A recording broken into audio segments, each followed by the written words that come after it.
Okay, it has just turned 4 o'clock here in the UK where I am based. So it falls to me to say good morning, good afternoon, and good evening to everyone who has joined us today for the Trinity College London Transformative Teachers webinar. And I really do have to say all three as usual, because we have an truly incredibly international audience with us today. And I can see that lots of you have been using the chat box already to tell us where you're from. And I think we've hit all the continents here. We've got lots of Europe is here. So we've got France, Austria, we have Turkey, we're moving across the world to Oman, we've got Pakistan, we've got people in Mexico. We really are all over the world, and we can see more countries appearing in the chat box now, which means most of you are able to use the chat box, which is fantastic. So just before I introduce our guests for today, a little reminder of how this webinar works. So we're going to be here for about 1 hour. There will be time at the end within that hour for you to ask some questions to our speaker. And in order to do that, you might want to use the chat box, which you're already doing, although as you can see, it moves quite quickly. We have a lot of people here today. So if you have any burning questions, it might be best to use the Q&A or the question mark tag that you can see. This is being recorded as usual, so please do, if you have to leave for any reason, don't worry, it will be recorded and we'll send a recording to you, a link to that, and it will be up on the website very, very soon. Of course, you will all be receiving a report of attendance, like a certificate of attendance. This again will also be sent out automatically to you. That's all I have to say in terms of the housekeeping for today. So now I get to hand over to Maria, who is with us. Hello. Hello, hello. And thank you for joining us today. So for those that don't know, Maria is a teacher, a linguist, and an educational consultant who specializes in language learning and assessment. And today she's going to be talking to us about seeking meaningful approaches to alternative assessment. So at that point, I'm going to stop sharing and hand over to you.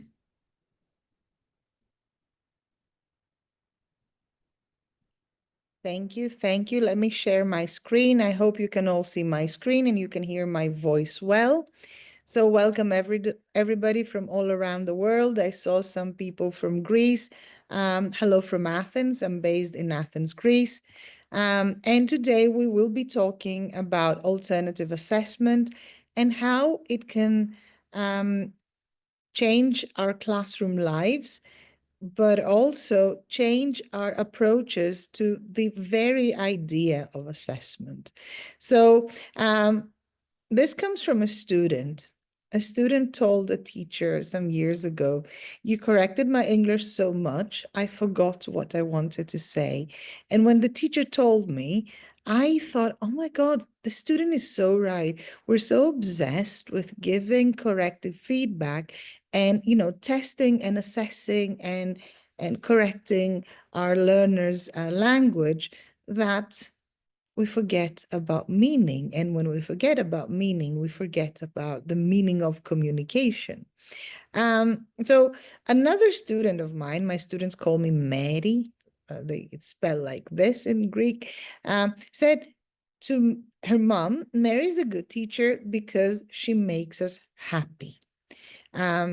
This comes from Anastasia. She was 80 years old when she said that, and it got me thinking. So before we go on, I love acronyms, by the way. I always use acronyms. So there's an acronym here, SE, and I want to ask you in the chat box, can you tell me what you think it stands for, SE? Student engagement, you're very close. Self-evaluation, no, but yes. Something English, no. Students evaluation, social emotional, no, but all these are very good answers, but it's not what it stands for. I mean, it is a construct that is being researched by lots of people around the world. I will help you a bit with this picture.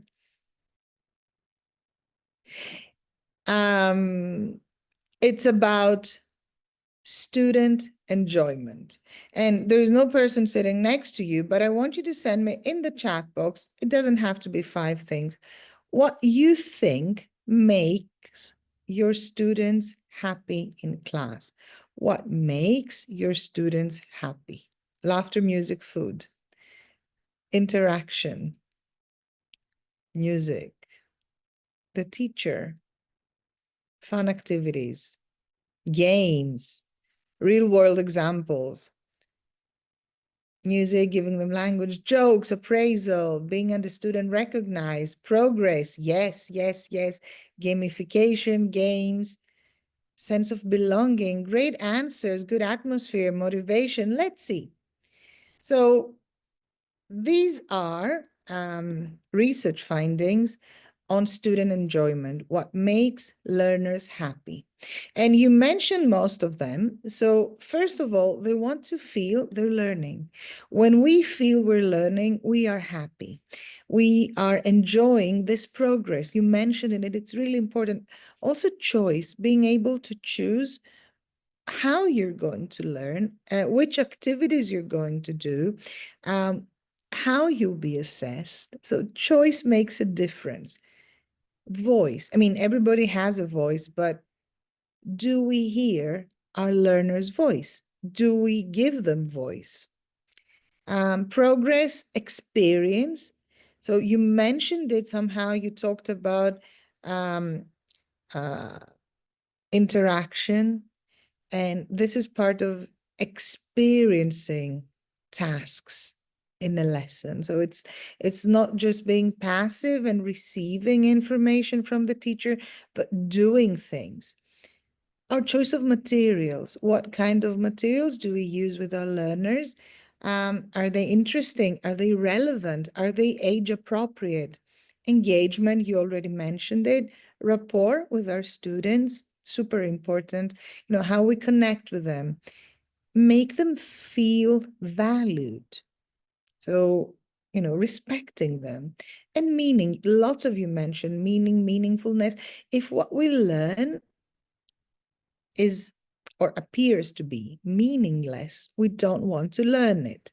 So what we're going to discuss today, this is the framework, is we start with the philosophy of education, how we can give our learners voice and choice, and how we can make things more meaningful for them. And the pedagogical aspect, which is the atmosphere or the rapport we create with our students, how we can make them feel valued, and how we can make our learning experience more experiential. And of course, we're going to discuss our practical choices in the classroom, like what kind of materials we use, how is the lesson structured, how is the lesson experienced by the learners, how do we use classroom assessment, and how do we test our students?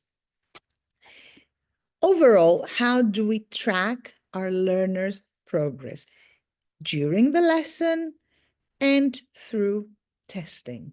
So, and this is important, and this has to do with student enjoyment, this SC we talked about before.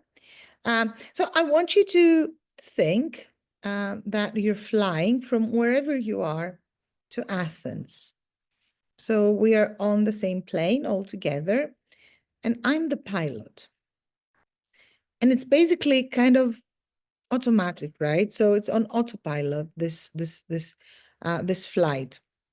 However, if something happens, like a storm, I, as the pilot, have to adjust some things. So I want us to think of ourselves as pilots when we teach.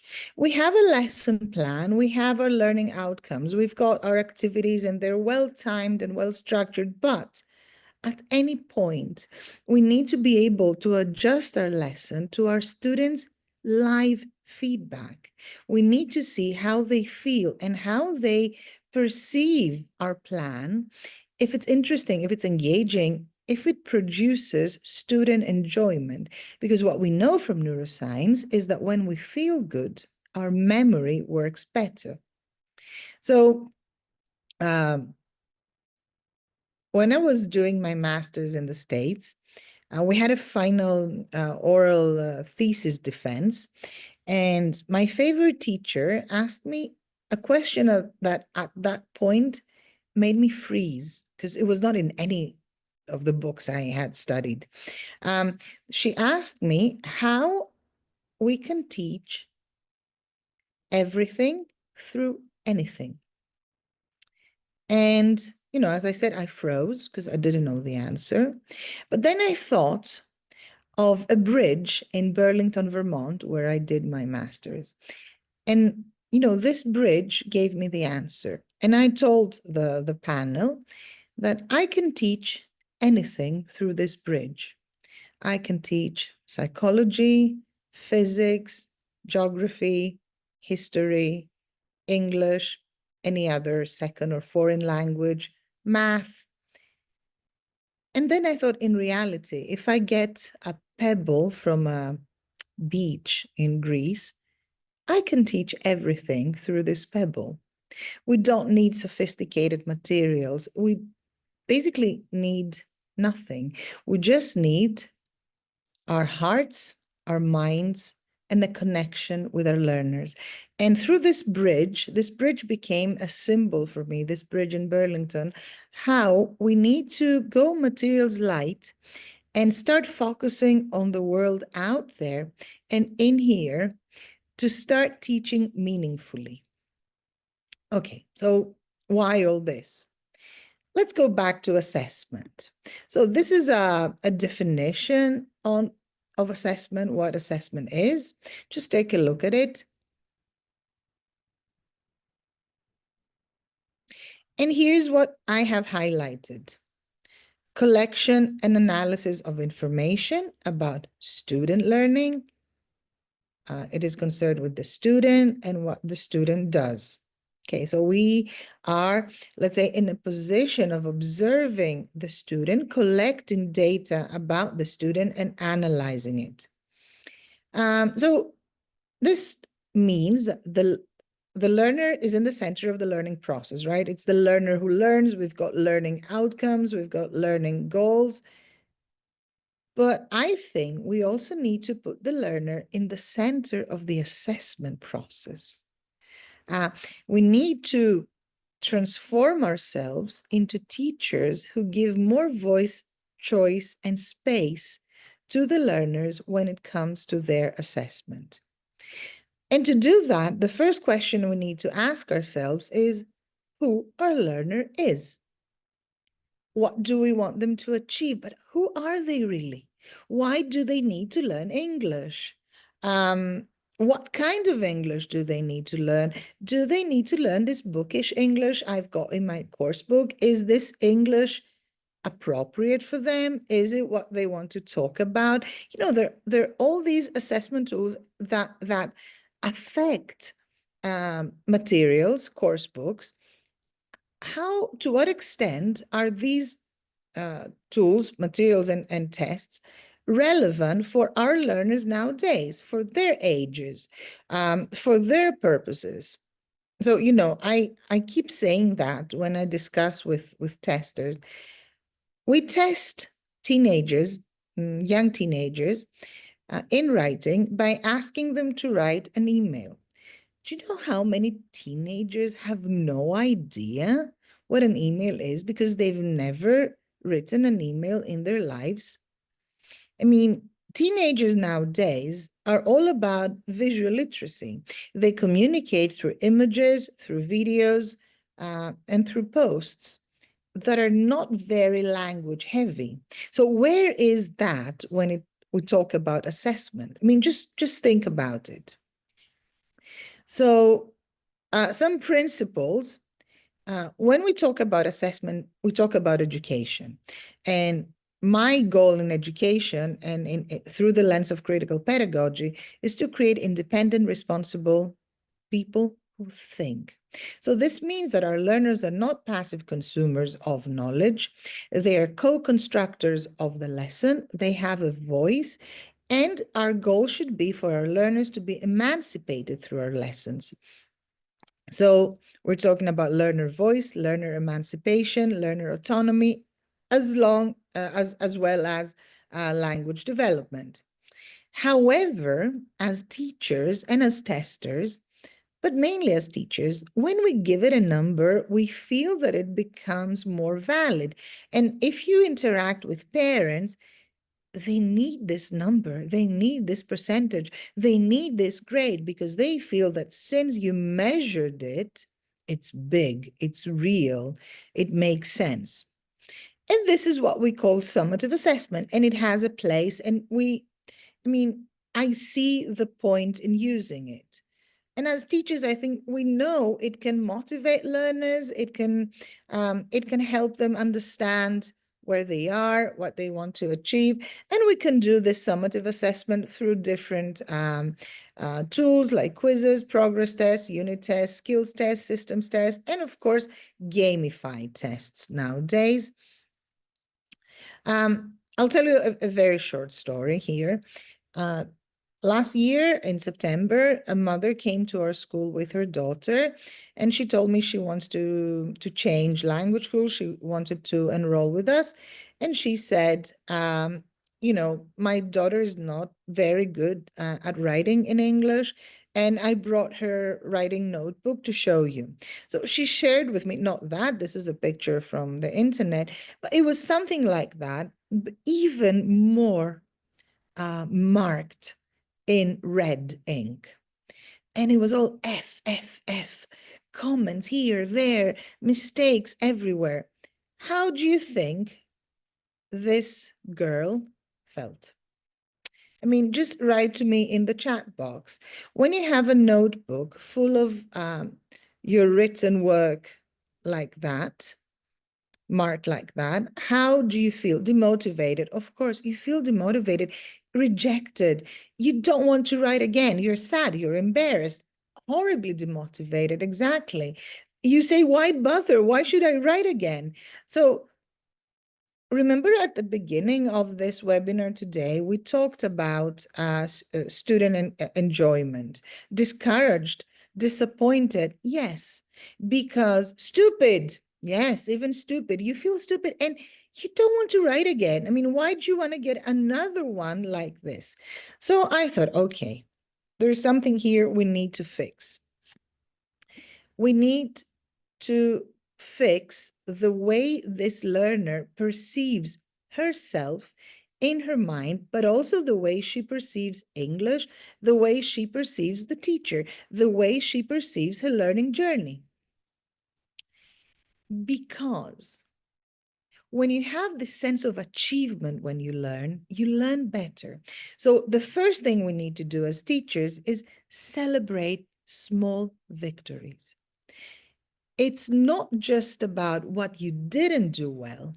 It's also about the tiny things you did do well. There is a very famous teacher here in Greece. He teaches Greek, the Greek language, and he works for a primary school, a state school. And he told me once how he marks his learners' written work. And he uses 3 highlighters. Green, he highlights in green everything that is well done. He highlights in yellow things that have errors, but the learner is not supposed to know yet because the learner wasn't taught these things. And he highlights in orange errors on things the learner has been taught.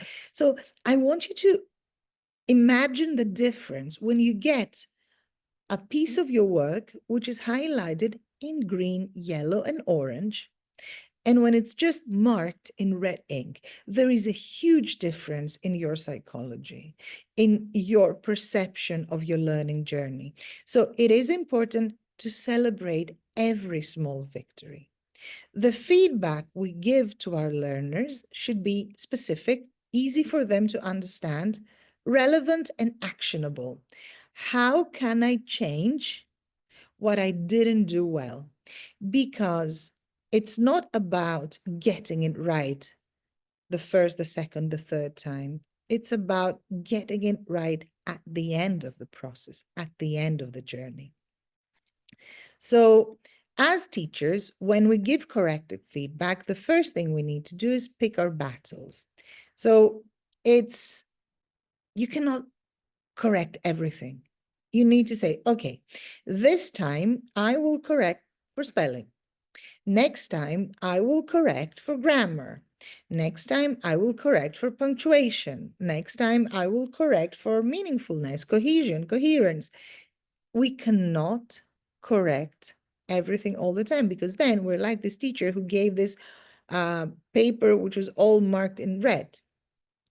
We have to test what we call I+1, not Krashen's I+1, but what the learners know with a little bit of a challenge, not too much, because then it's demotivating, not too easy, because then, you cannot, you cannot fake success for your learner. They know they did well, or if they did well, or if they didn't do well. So give them something that has a little bit of a challenge. It's not too easy, but it's also meaningful.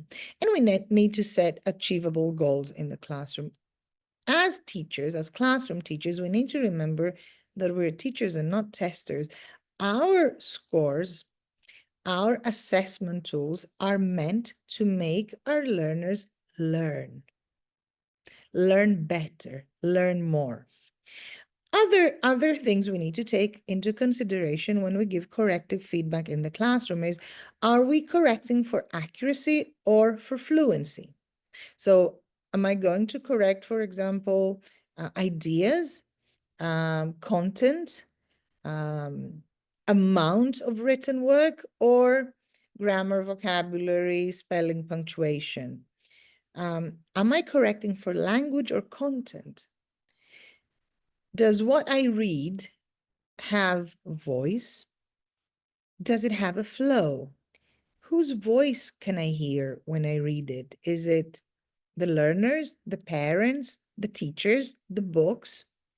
Remember, we're teachers, we're not testers. We test to teach. We don't teach to test. So, formative assessment or alternative assessment is a continuous process, and it informs us, the teacher, like the pilot flying the plane, on how to transform our lessons.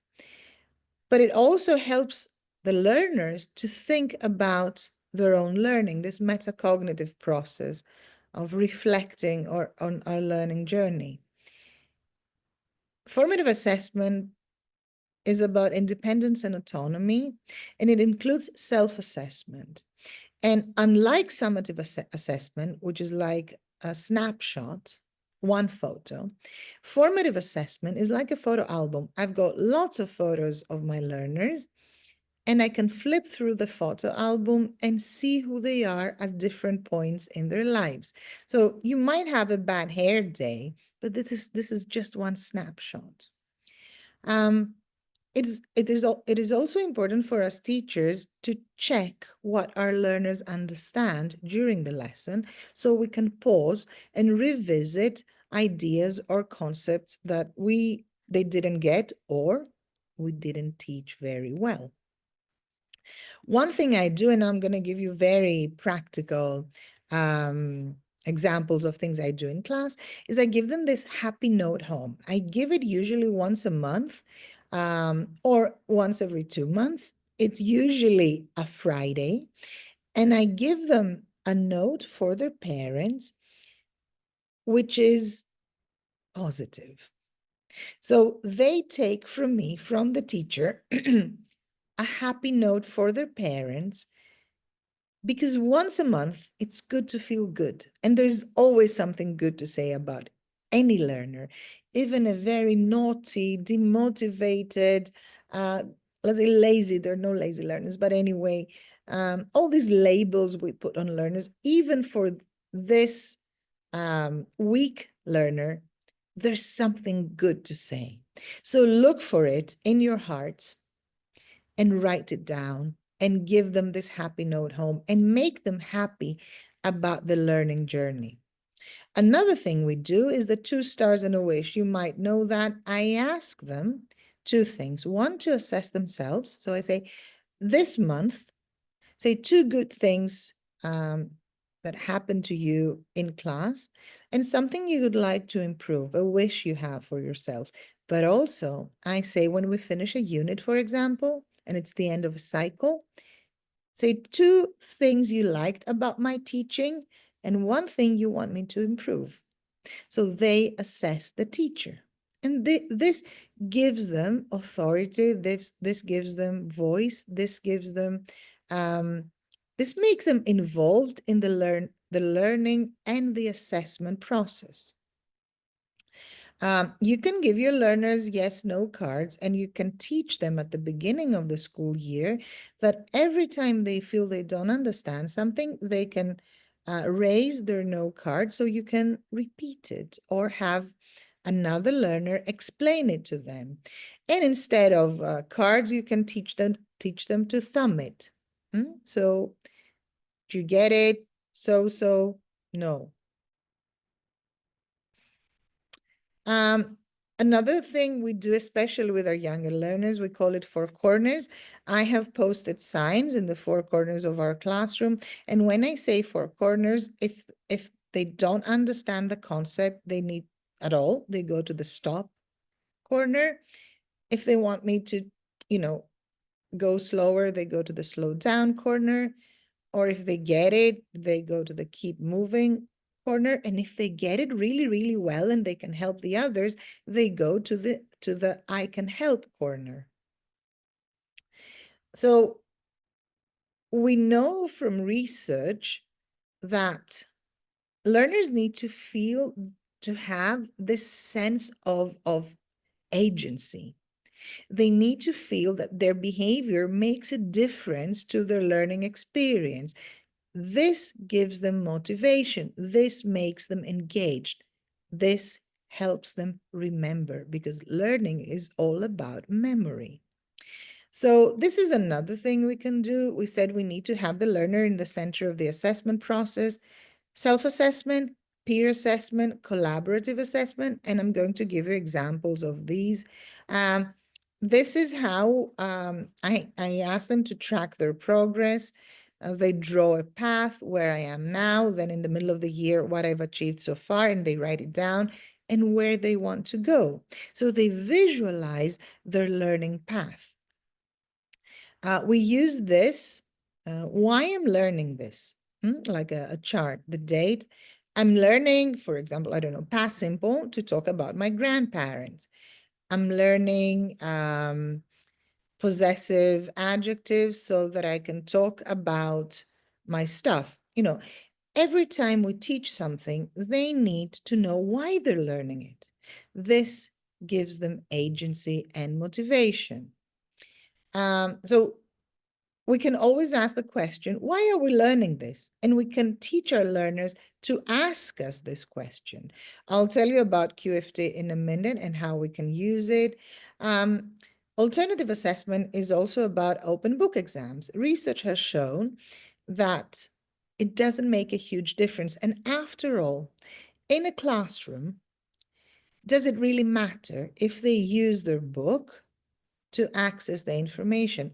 Remember, testing in a classroom is a teaching experience. It's a learning experience.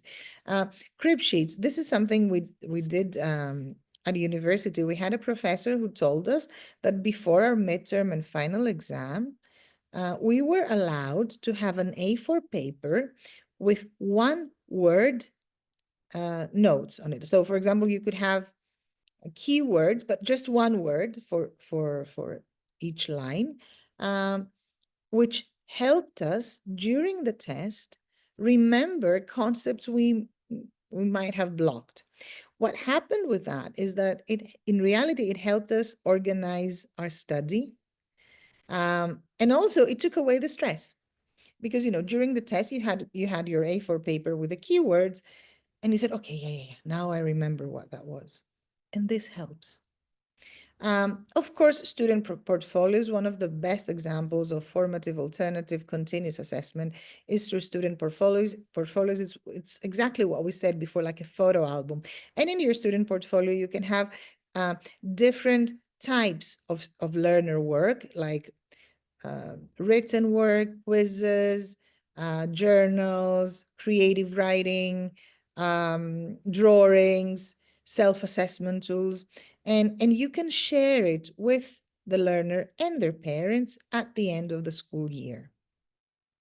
Another thing, this is very bad drawing, but I'm not here for my art. This is what I do at the beginning of every lesson, especially with younger learners. I draw on the board our lesson village. And our lesson village is what we're going to do today, right? Our stops.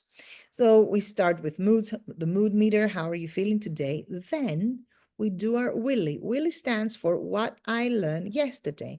So we always start with a memory check of previously taught concepts. Then we do, we go to our book, we watch a video, we do our reading comprehension, we learn new vocabulary, And at the end, this is how our lesson always ends. It ends with another acronym, WILT. WILT stands for what I learned today. So we start with what I learned yesterday, and we end with what I learned today. And this is a metacognitive process. Now, there was an acronym before, QFT. I'll tell you what it stands for. It's a method in education called question formation technique. So you start, let's say you have a topic with your learners, a unit in your book, which is about education. So you write on the board, the best way to learn is, and you tell them in your groups, write 3 answers. What is the best way to learn? And then you ask your learners to turn these statements into questions.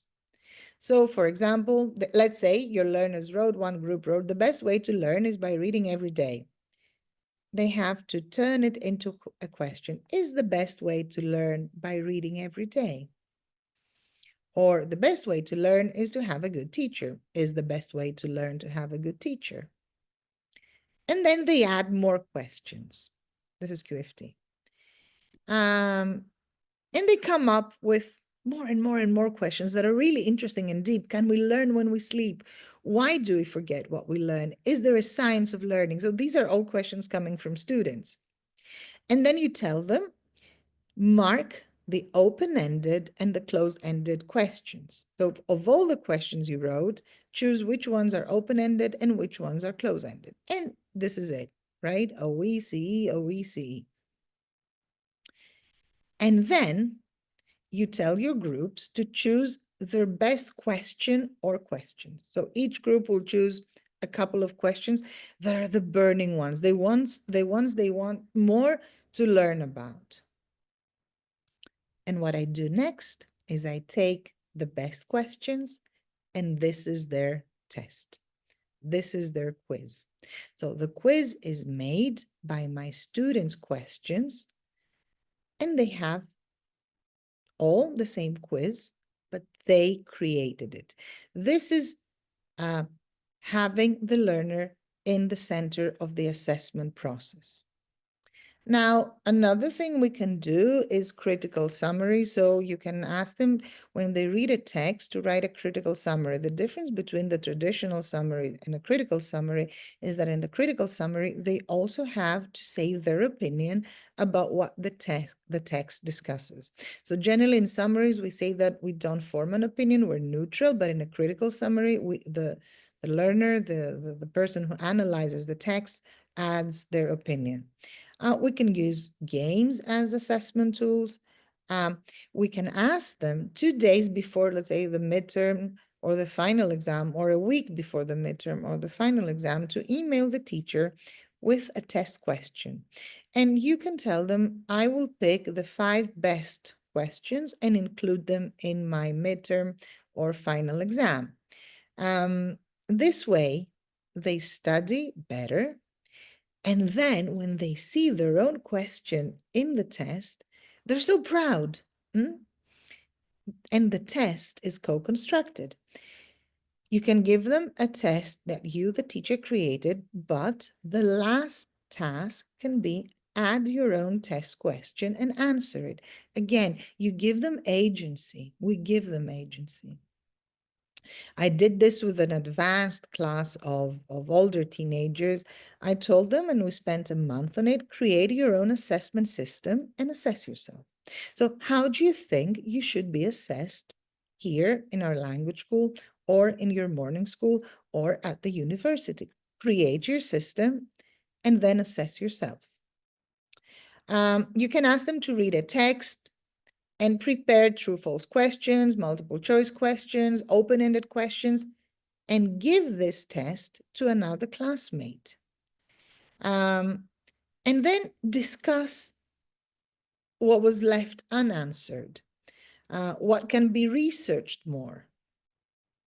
They can read the text again and say how hard or not hard it was. They can highlight their essential words. They can circle their favorite paragraph, and they can say which paragraph is the most difficult to understand. This is how they interact with the text. They don't just consume it. This is something we do with younger learners. They pick their word of the week, their favorite word, they write it, they draw it, they say what part of speech it is, they find a synonym and an antonym, and they write a sentence. And this is how they create their own lexical notebook. As part of formative assessment, you can ask learners to present projects through project-based learning, do role plays, to grade themselves, to trace their own progress, to write journals. If you use journals as an assessment tool, try not to correct accuracy mistakes, because a journal is a tool of self-expression. And what I do is I have Post-it notes, and I write on a Post-it note, not on their actual text, written text, a comment, which is usually a way to connect with the learner. So they write something about something that happened to them, I don't know, last weekend with a friend, and I say, oh, this must have been difficult. Tell me more about it when you write again. So you ask them to give you more content. This is another thing I ask them to do as part of project-based learning. I ask them in groups to prepare a research-based presentation about school systems around the world and to compare and contrast to school systems. Teenagers love these things. And then they had to assess themselves on the project as a group. The next step was for them to design their ideal school and present it, and to assess each other and themselves on presentation skills.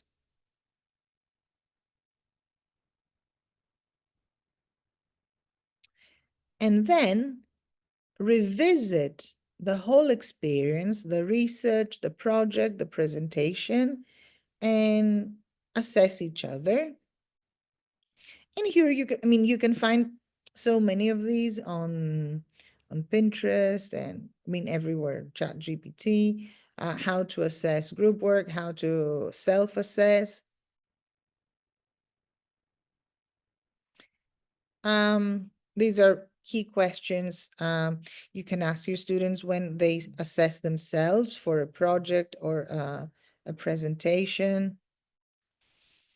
And I always ask them at the end to reflect on their hard work, to ask themselves questions like, did I try my best? What did I do the best? What could I do better next time? Did I work cooperatively with my teammates? Did I use all my resources? And say what they accomplished and what they did well. So this gives them motivation. And this is part of student engagement. Another thing you can do when you test learners is to retest them. So you give them something similar to the real test a little bit before the real test. So they have an idea of how the test is going to be like, but it's not exactly the same. You can give them makeup tests and tell them your best effort counts. So if you got, I don't know, 90% on one test and then 92% on the next test, the best effort counts. You can give them pair tests or group tests, or research-based tests. So you have a whole week to research an idea and answer these questions and get back to us. When they self-assess, they can assess themselves through grades or a little bit more descriptively or through what I learned today, because what I learned today, Wilt, is a form of self-assessment. You can self-assess using polls. If you do online classes, you can use polls in Zoom or other platforms. And you can see here how they respond. It's anonymous, but it doesn't matter. And to tell you the truth, when students assess themselves, they're way stricter to themselves than we are to them. Here's another a template you can use for Wilt, what I learned today, the date and something they learned, so they can have it as part of their journal or their portfolio, or what I learned yesterday. Now with AI, one thing I ask them to do is to assess themselves, because before I assess their work. An example with writing is I give them a topic, I ask them to write it, and before they submit it, they have to use a web tool or an AI tool to check it. And then they have to submit the corrected version along with some notes or a checklist with what they changed, because this helps them focus on self-improvement. This is one thing we do at our school. At the beginning of the school year, all students of all ages are asked to sign an honor code. It's a mini contract, and they read it out loud before any test. And this mini contract says in their first language, in their mother tongue, ideally, because this is more morally binding, that they are in charge of their learning. All the test answers are theirs because the learning journey is theirs, because this knowledge is theirs. So this is teaching them testing values, if you want, like how we act when we're tested, how we do it ethically. We give them homework menus. So let's say we taught new vocabulary, the main dishes, write down the vocabulary you have to study at home. And the side dish is choose how you want to present your homework. Mime 5 words, or write sentences with 5 words, or write a paragraph with 5 words, or draw pictures for 5 words, or create a game with 5 words. So everybody has to study, let's say, these 8 words. This is the main dish, but the side dish is a different way of approaching this vocabulary. And finally, one thing I need to say, because we just started using this assessment tool at our school this year, Trinity Stars Awards. Talking about alternative assessment, this has transformed our young learners' approach to their learning, because they prepare this performance, they act it out, and then they are assessed as a group on their language and performance skills. And this had an amazing washback effect on our classroom approaches, because learners started enjoying, talking about student enjoyment, the process of the play, using language for expression, for fun, but also teachers changed. They changed their focus from purely language-based tasks to expressive, meaningful, enjoyable processes. So above all, I want to say that when we use alternative assessment, we need to show to our learners that we trust them and that this is a shared journey. It's not us against them.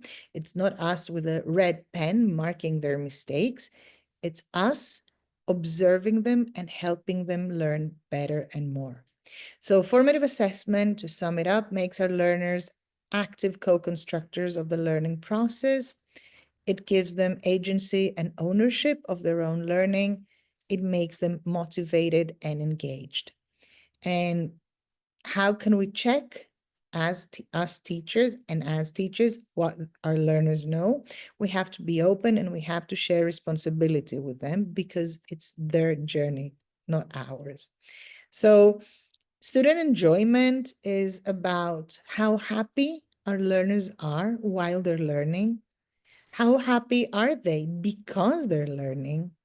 How how are they happily willing to learn more? And how happy they are when they're assessed. And finally, when they're formally assessed, are they happy? Are they happy to be formally assessed and while they're formally assessed? So, this expression, think outside the box, think outside the box. When it comes to assessment, I say there is no box. Forget about the box. Just enjoy the journey with your learners. Thank you very much. And now I think I'm ready to take your questions. Well, thank you very much, Maria. There's so many really practical ideas there, along with sort of and real meaning. Your experience really comes through here, and also obviously backed up by the research that you've done. So thank you for all of that. And also very beautifully designed slides, I have to add, made it very, very easy to follow along. Um, I'm going to give you just a second to catch your breath because I have a couple of questions from people here, but just a couple of things that stood out for me. I really like some of the sort of more simple ideas that you sort of say them and you think, yes, that's very doable, like the color coding of the using the different highlighters, for example, like this. And I really like the idea. It's something I've done before, but now I need to get back into the habit of doing it, is sort of saying to the students, being very open with them about, okay, you've written this piece today. I'm going to be focusing on grammar this time, or I'm going to focus on coherence, something we've studied together. And I think that does two things. For me as a teacher, it reduces my workload because now I'm spending really focused time looking at these things. And secondly, it's a lot more useful for students, right? Because instead of being demotivated, they're seeing all these positive things coming through and they really know what the focus was of your marking. So I think that these simple ideas are great. To come on to some questions, we've had a couple of people commenting on this. So some of your ideas here about sort of reflecting on ideas and some of the things you showed, they might require a higher level of proficiency for students to really engage with them. So a couple of people are asking, when students are doing that kind of reflection, is it okay for them to be using their mother tongue or their L1 to do this? First of all, when at lower levels, we can ask very simple yes/no questions. So they can tick boxes or they can circle, emojis. So they can do this in the target language. I generally avoid using the first language, but if your students have a common first language, because this is not the case for all classes, you can use it. However, make sure it does not take over too much of the time you share with your students because then it might impede the development of the target language. So I would say with lower levels, use other simple ways through which they can assess themselves and reflect on the learning. And as again, you've kind of answered a second question there, that these kind of assessments, they can be adapted pretty much to any level. Is that right? Yes, exactly. Because you showed even a couple of things you've done with very advanced students and with older levels as well, or older students, so teenagers, for example, which is great. Okay. Um, again, with the L1, just to point out a couple of questions here. So the notes that go home, the happy notes that go home to parents, is there a role for L1 there if the parents are not English speakers, for example? I would write it in very simple English so that the learner acts as a mediator between the teacher and the parent. And it's part of the game, if you think about it, that I don't understand what it says here, says the parent, and then the child will say, here it is. I mean, I get it for you. So it's a little bit of a show off as well. Look at what your child can actually do. Great. I think also, so with some of your ideas, they're really interesting about co-constructing questions, for example. So a lot of us and people were writing in the chat box, we're quite familiar with the concept of co-constructing a text for example, working together collaboratively to do that. When it comes to collaborating with you as the teacher on the tests, does that take a lot of student training? As one person puts here, are they already equipped to do this, or it's something quite unusual? So how do you get them to do it, basically? I mean, the example I showed with the question formation technique, it's in reality, you take the process of your classwork and you turn it into test items. With higher level and older ages, like let's say older teenagers or university students, college students, you can ask them to send in to email you a test question, and then you can tell them, I'll pick the 5 best.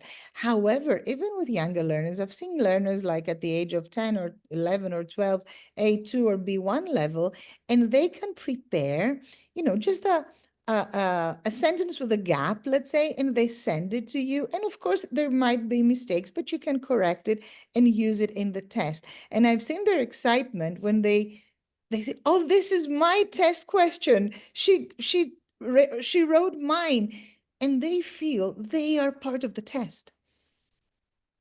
Yeah, yeah, I can see that happening, definitely.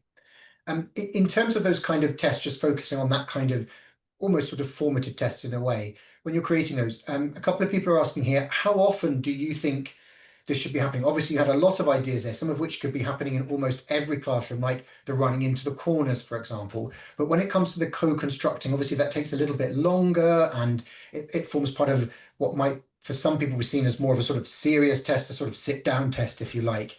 How often are you using these in your class, say within a year? I would say once a term. Like if you have 3 terms, we've got 3 terms in Greece, once every 3 months.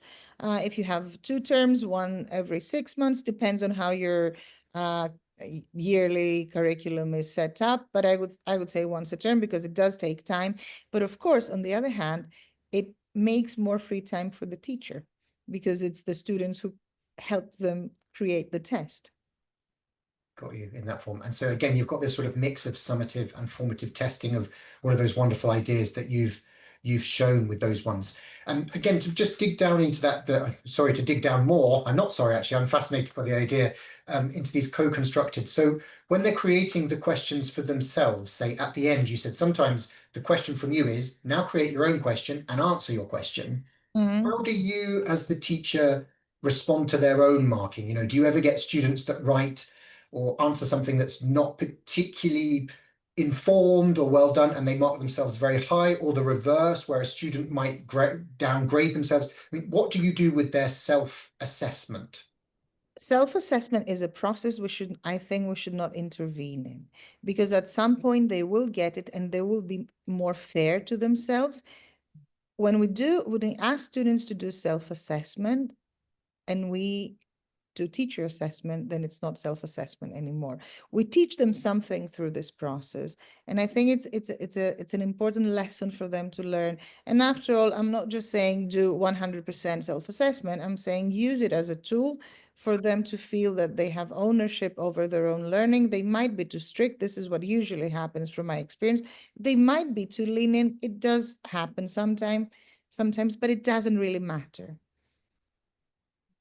And so with those, as just to make very clear there, you're not saying that this self-assessment replaces a traditional formative assessment. It's in addition to that, or it's integrated within Complements, it. yes, complements summative assessment. Absolutely. So that answers a couple of people's questions here, which is great on this one. There are some very personal questions, I think, here about individual classes, which I guess would be very difficult to answer. We've got so many people here that might not be 100% relevant here. But in terms of your advice you've just given us lots of ideas. In fact, so many that I wasn't able to write them all down. So I'm very lucky this is being recorded and I can go back to it. But how would you recommend we go about integrating these into our own classes? Is it something we should do immediately? Do we do it gradually? Do we experiment? Like how have you integrated these into your classes? I suggest you get some of these ideas and you use one every week. And then if it works, you add another one.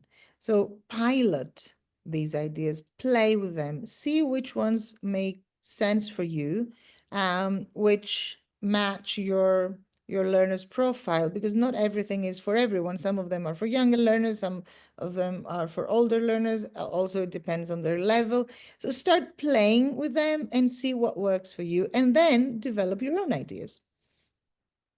So again, with like a lot of these things, especially that we get from these webinars, especially, it's an idea of taking what you've done in your classroom and sort of experimenting iteratively again and again in our own classes, because our schools, our institutions, our classes, and our students are all sort of individual in themselves. So our context might not work exactly the way that you've presented, but you're encouraging us to adapt these ideas for our classes. Is that right? Yes, exactly. Excellent. Excellent. Excellent. I'm just looking if there are a couple of other questions here. I think we've covered this one about learning abilities as well. There is the inevitable question, I have to say, the first question that came up and the last one I'll ask today. In terms of creating those questions and creating things, the AI question is going to come up now. Do your students use AI? Should they use AI for these types of things? Is there a danger of them overusing AI? What are your thoughts? Listen, I mean, we cannot ban it, so we need to incorporate it. What I do with my learners, I'll give you an example. I know they're going to use ChatGPT and other AI tools. So the first thing I do is I ask them to do writing in class. I don't assign writing at home. But what I did this year is I assigned a topic for homework. And I said, an essay. You can use AI to write your essay. I want it handwritten, not typed. They came to class. I collected all their essays. And then I said, I wrote the topic on the board again. I gave them new papers and I said, now write the same essay. So the AI they use, the AI produced text, I'm sure it was 100% AI produced, worked as a basis for their own writing. So they retrieved, phrases and lexical items and structures that the AI gave them, but now they produce their own work. Interesting. Very, very interesting. And I suppose there are so many other ways that AI can be used by students in a very useful way and by teachers as well. But I think that sort of brings us to a close for today. We're just coming around to the hour. So it's just for me to say thank you again for sharing so many wonderful practical ideas and your experience with us. Again, as always with these things, I've got a lot to think about in my own classes, which is great. And summer's coming up, so I know summer school in the UK is this is going to be very useful in our summer school.